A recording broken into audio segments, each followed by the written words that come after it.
On one particular evening, the power of the Holy Spirit was said to have rested on a Miss Margaret MacDonald while she was ill at home. She was dangerously sick, and thought she was dying. In spite of this, she is said to have experienced manifestations of mingled prophecy and vision for several successive hours. She found her mind in an altered state, and began to experience considerable visionary activity. The message she received during this prophetic vision convinced her that Christ was going to appear in 2 stages at his second advent, and not a single occasion, as most believed.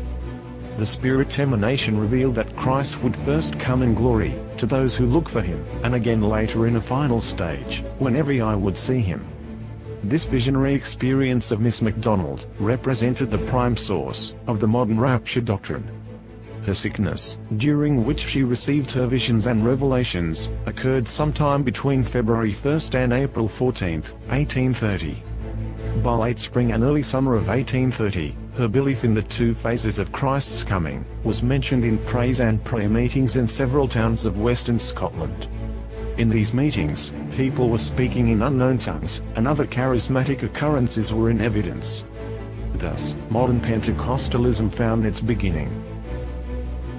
The gift of tongues, in the Bible, are foretelling of the gospel in someone else's language, which can be verified in the presence of one who speaks that language. Fanaticism, false excitement, false talking in tongues, and noisy exercises are considered by many to be gifts which God has placed in the church, but the influence of such meetings is not beneficial. Those who speak foolish, senseless, false words, dishonor the name of Christ, and are misrepresenting him in character. Fanaticism and noise have been considered special evidences of faith, because these people are not satisfied with a meeting unless they have a powerful emotional experience. They work for this, and get up in excitement of feeling. But the influence of such meetings is not beneficial. When the happy feeling is gone, they sink lower than before the meeting, because their happiness did not come from the right source.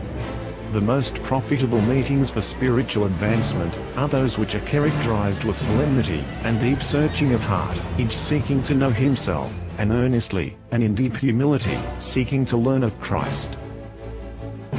These extraordinary and strange events so attracted a man by the name of John Nelson Darby that he made a trip to the area to witness what was going on.